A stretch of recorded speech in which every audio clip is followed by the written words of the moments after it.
what exactly is going on in Geneva at the World Health Organization, and how do we get so far down the road of it looks like signing something that's going to expand the sovereignty, the ability of the World Health Organization in Geneva, controlled by the Chinese Communist Party, to affect the sovereignty of the United States of America?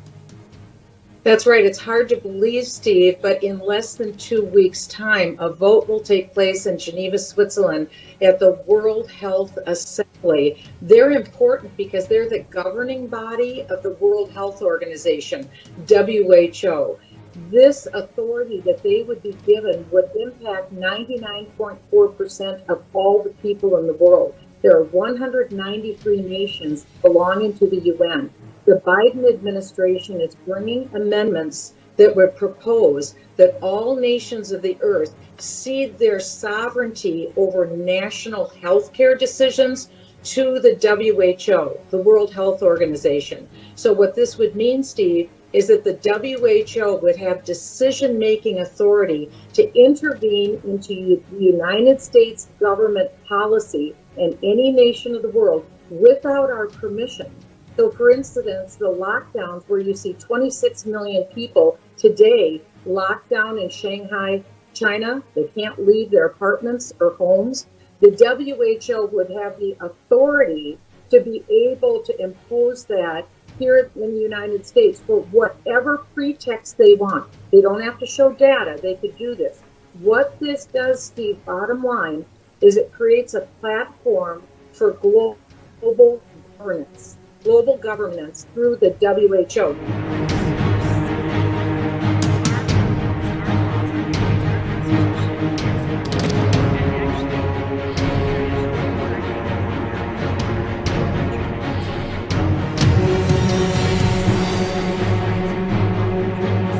Their agenda is right out there for anybody who wants to see it, and we're already seeing May 22nd, a big day here, Carrie, with respect to the WHO and the International Pandemic Treaty that basically is going to supersede all of the nations on the planet's constitution. So voila, our freedoms will be gone, as if we don't already know they're gone now.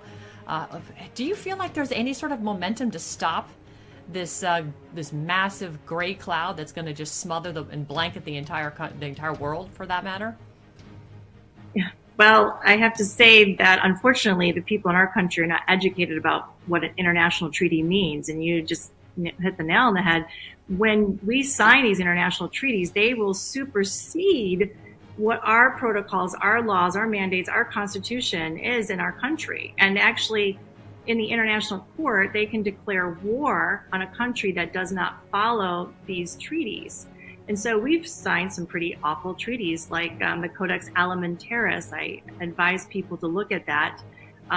Decades ago, we signed on with most of the countries. And what this is saying is that they plan to change the entire world. Every plant, animal, and human is to be genetically modified. They have a 10-year plan. They never said when they would institute it, but it appears that 2020 was a start point. 2030 is definitely an end point for them.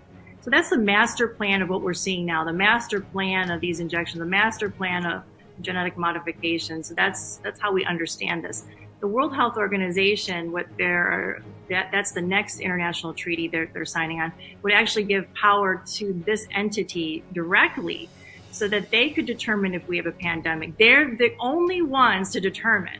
Okay, they're the ones to determine what the treatment is. That means they supersede every doctor, every country. They will tell you what you can get, when you can get it, and if you are a threat to public health. They've already told us that they can pull your children out of your home.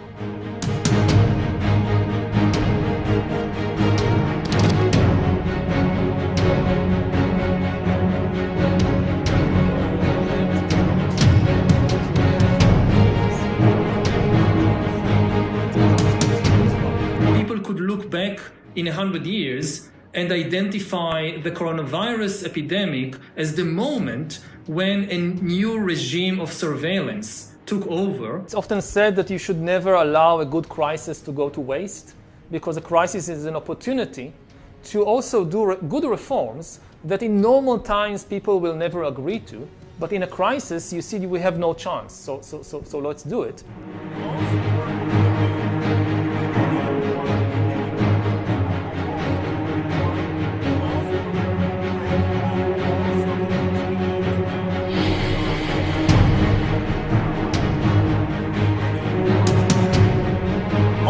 work we're going to do to be ready for pandemic 2, I call this pandemic 1. Most of the work we'll do to be ready for that are also the things we need to do to minimize the threat of bioterrorism. To be ready for pandemic 2, I call this pandemic 1. We'll have to prepare for the next one. That, I'd say is will get attention this time.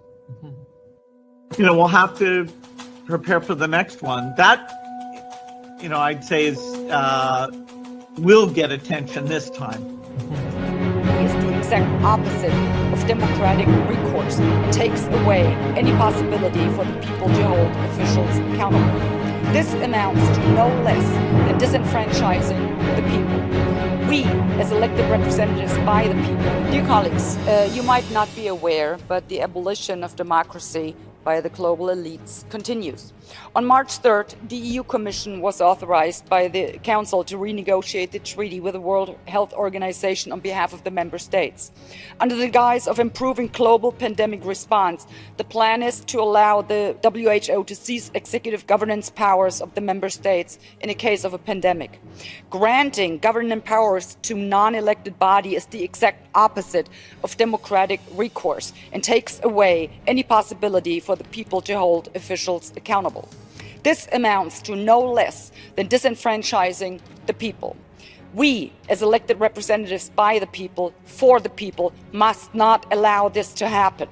I am imploring you, do what you were elected to do. Look into this and protect the rights of the people you were elected by to act in their best interest. And to all the people in Europe, I would like to say, start acting now. Write to your MEPs. Let them know you will not tolerate to be stripped of your rights to democratic recourse. Let them know that any MEP supporting this or voting for this will not ever get your vote again.